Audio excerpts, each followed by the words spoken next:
Bonjour, chers auditeurs de Cœur à Cœur. C'est un réel plaisir de pouvoir vous parler en cette journée de ce thème qu'est la restauration de la famille. La famille conçue par Dieu a un but précis sur la terre.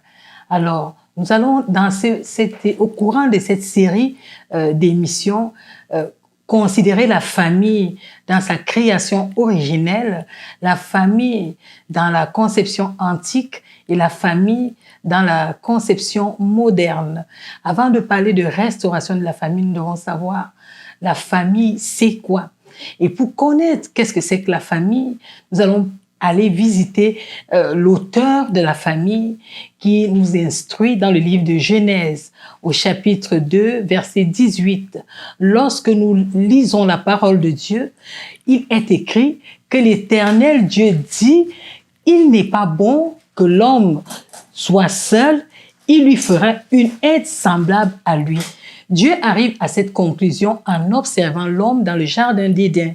Et à Éden, l'homme a été créé à l'image de Dieu et il vit autour de lui des animaux. Mais l'homme va faire un constat.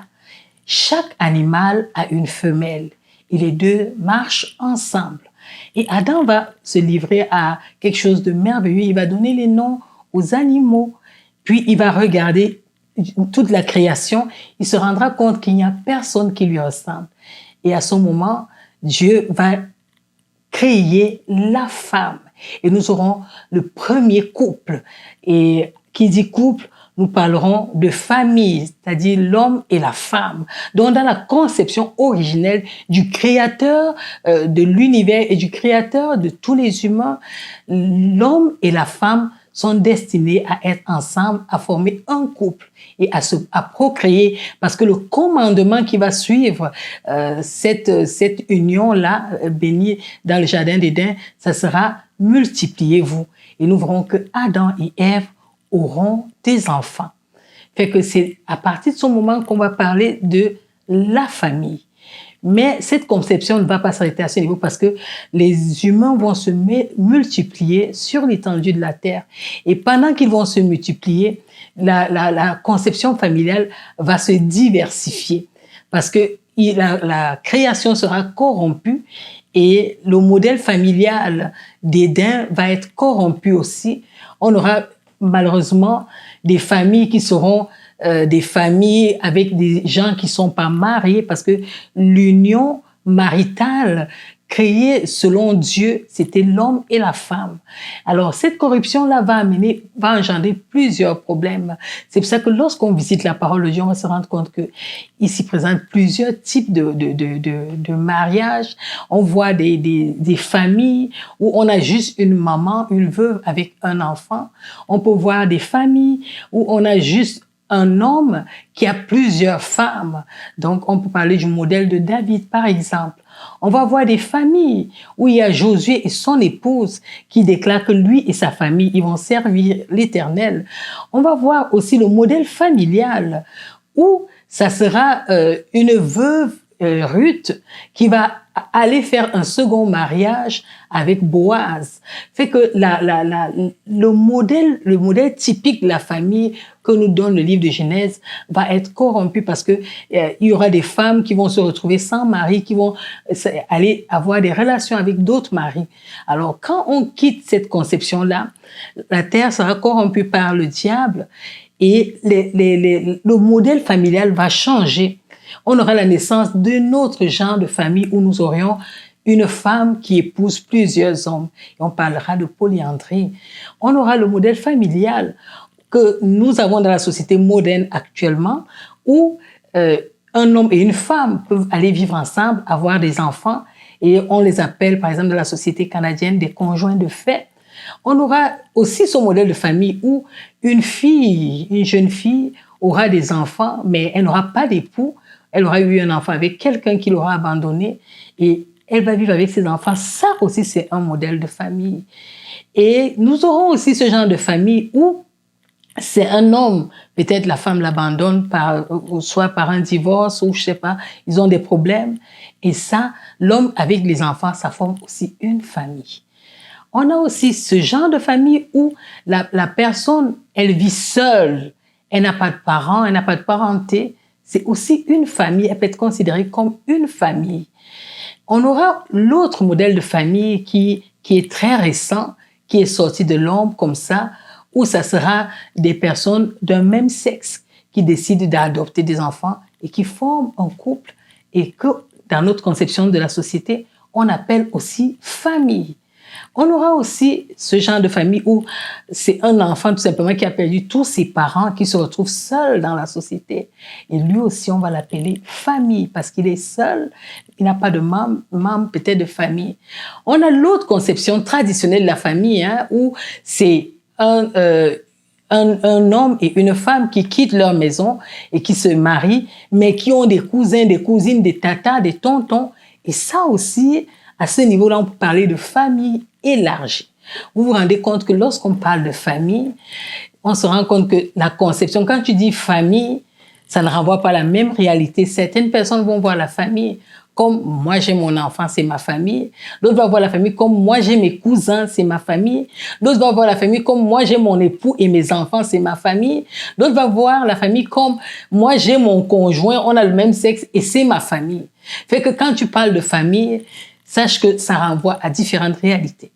Alors, là, comme nous comprenons que la réalité, elle est différente, j'aimerais que tu sois attentif et que tu comprennes, toi qui es chrétien ou bien toi qui vis dans la société actuelle, qu'avant, ce n'était pas ça. Dans le modèle divin, la famille, c'est l'homme et c'est la femme. Et quand Dieu crée comme ça, quand les hommes se multiplient sur l'étendue de la terre, les familles deviennent aussi grandes. Et on va se rendre compte que pour le mariage, la notion de mariage va aussi évoluer. Et ça sera dans certaines sociétés que pour qu'une femme aille en mariage quelque part, il va falloir donner la dot. Dans certaines conceptions, la conception européanisée, c'est la femme qui dote, qui amène des présents. Dans la conception africaine, c'est l'homme qui apporte des présents dans la famille de la femme. Et quand nous regardons ce modèle-là avec l'Ancien Testament, on se rend compte que c'est plus proche parce que dans la conception de l'Ancien Testament, lorsqu'il s'agissait de mariage, vous allez vous rendre compte que c'est la famille de l'homme qui apportait des présents à la famille de la femme, pas pour acheter la femme, mais en signe de reconnaissance que vous nous donnez quelque chose de précieux.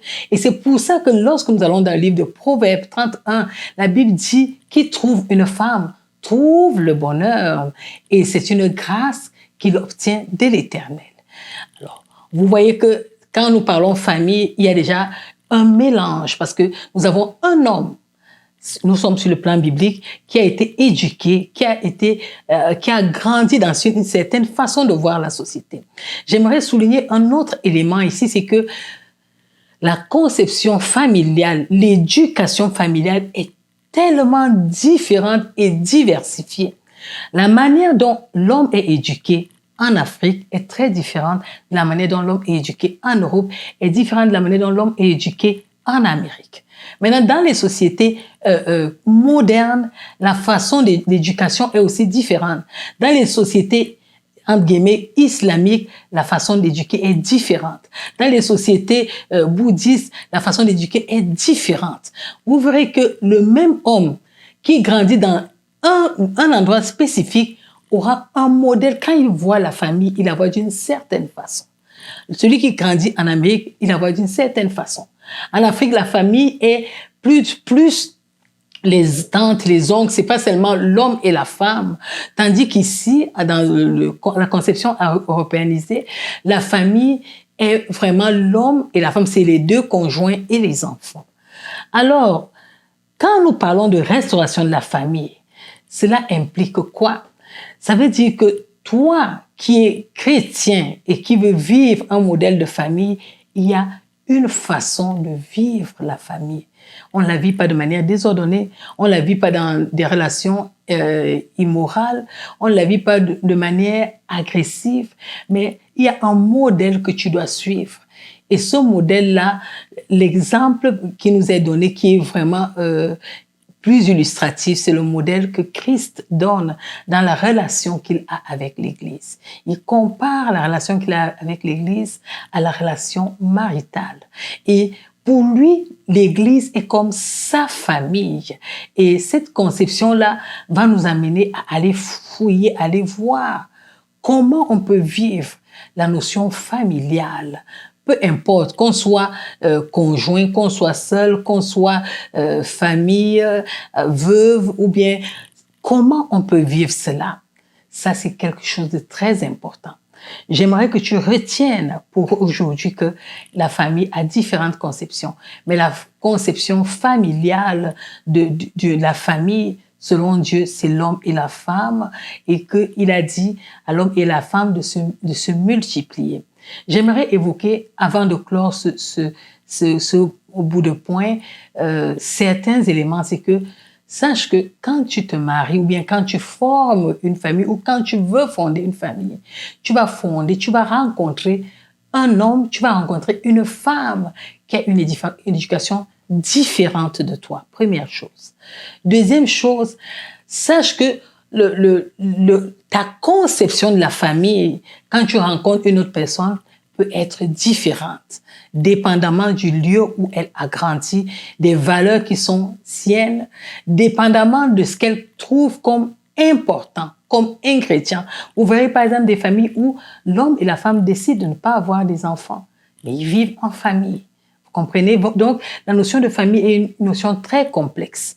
Mais ces complexités de la notion de famille trouvent une solution dans la parole de Dieu. Nous parlons de restauration de famille parce que la conception, vous voyez, quand nous visitons les différentes conceptions, nous nous rendons compte que la conception même de la famille a été corrompue. Et pour qu'il y ait restauration, tout commence au niveau de la conception. Ma famille, c'est qui? Ma famille, c'est quoi? Quelles sont les valeurs que je mets dans ma famille? Quelles sont les valeurs que Dieu voudrait qu'ils soient dans la famille? Quel est le rôle de l'homme? Quel est le rôle de la femme? Quels sont les rôles des enfants dans la famille? Et quand nous définissons ces rôles-là, nous pouvons maintenant voir où est-ce qu'il y a corruption. Est-ce que moi, dans mon rôle d'épouse, je le remplis bien pour que la famille puisse être épanouie? Est-ce que mon conjoint, dans son rôle d'époux, il remplit son rôle bien pour que la famille soit épanouie? Est-ce que le modèle de Dieu est appliqué à notre famille? Et quand bien même ce modèle ne serait pas appliqué à notre famille, comment nous pouvons trouver la solution pour pouvoir vivre dans une famille de paix, pour pouvoir nous épanouir, pour pouvoir servir Dieu? Vous voyez, lorsque nous regardons un des modèles de famille, nous voyons par exemple, nous voyons le modèle de Zacharie et son épouse, le mari d'Élisabeth. Nous rendons compte que c'était des gens qui priaient, des gens qui étaient dans une attente, ils n'avaient pas d'enfants, mais ils ne se sont pas séparés à cause de cela. Ils ont vécu ensemble et en vivant ensemble, dans leur vieillesse, Dieu les a visités. C'était des gens qui priaient, c'était des gens qui avaient une relation particulière avec Dieu. C'était quand vous voyez l'ordre familial dans cette famille-là, vous vous rendez compte qu'il y avait vraiment de l'amour pour qu'ils atteignent cet âge en étant toujours mariés malgré l'absence d'un enfant qui est considéré comme un élément important, central. Vous vous rendez compte que la conception de la famille devrait être au-delà des enfants. Alors, toi qui m'écoutes aujourd'hui et qui as soif de restauration dans ta famille, je te souhaite la bienvenue. Sache que nous allons, tous les aspects, tous les questionnements que tu as par rapport à la famille, pourquoi je vis des difficultés, peut-être je suis une femme, pourquoi je me sens comme ça, pourquoi avec mon époux je me sens comme ça, pourquoi le modèle biblique n'est pas appliqué dans notre famille, peut-être moi je suis l'époux, pourquoi ma femme ne me respecte pas, pourquoi j'ai des attentes avec elle et qu'elle ne comble pas. Quand nous allons visiter cela et que tu connaîtras ton rôle, toi en tant qu'épouse, toi en tant qu'homme, toi en tant qu'enfant, alors là, vous pourriez demander la correction divine de votre conception et où il y a des manques, où il y a des limitations, où ça ne va pas, nous pourrons ensemble aller extirper l'intrus, extirper l'étranger, afin que la guérison intérieure premièrement et la guérison familiale puisse arriver et que vous puissiez vivre et que nous puissions vivre une famille selon le Seigneur. Que Dieu vous bénisse et à la prochaine édition. Dans la solitude de ma vie, Seigneur, ce soir je médite et me demande comment sans toi ma vie pourrait s'épanouir, car je suis rien sans toi, quand je suis loin de toi, mon cœur est malheureux et se sent un peu vieux. Les jours, les mois, les années vont et viennent, sans toi je suis statique.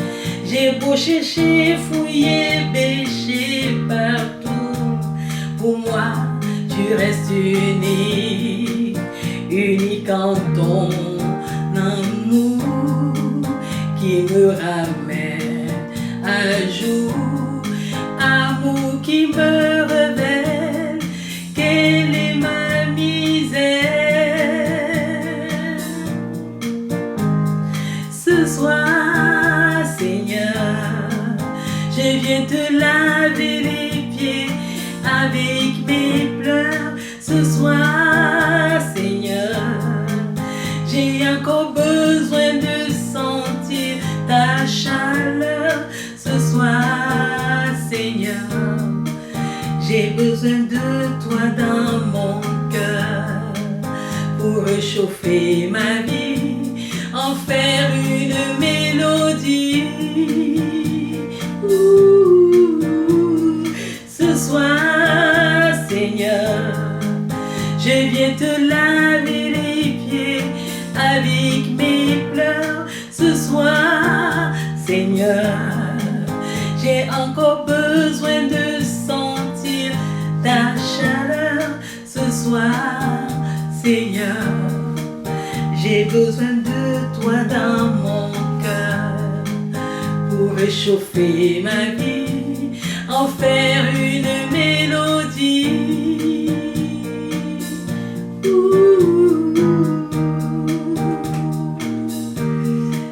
Dieu est le seul qui peut venir restaurer ton cœur blessé. Il est le seul qui peut agir là où tu te sens abandonné, là où tu te sens rejeté. Ouvre-lui ton cœur. S'il te faut pleurer, pleure. S'il te faut parler, parle. Mais ne sois pas statique. Parle au Seigneur ce soir. Il est le seul qui peut restaurer ta vie. Alléluia.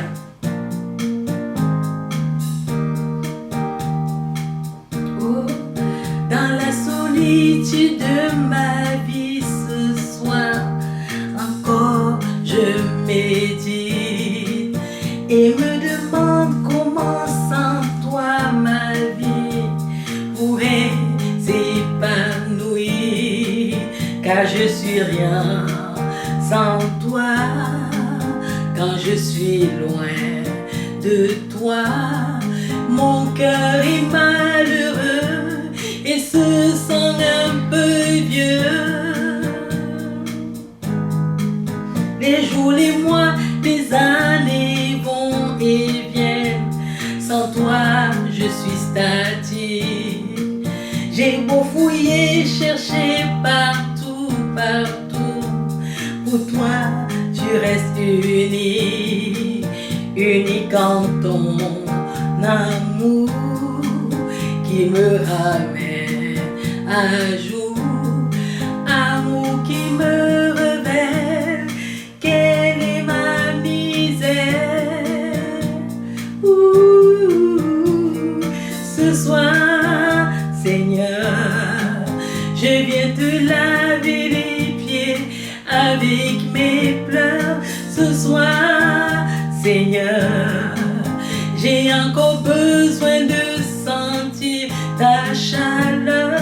Ce soir, Seigneur, j'ai besoin de toi dans mon cœur pour réchauffer ma vie, en faire une mélodie.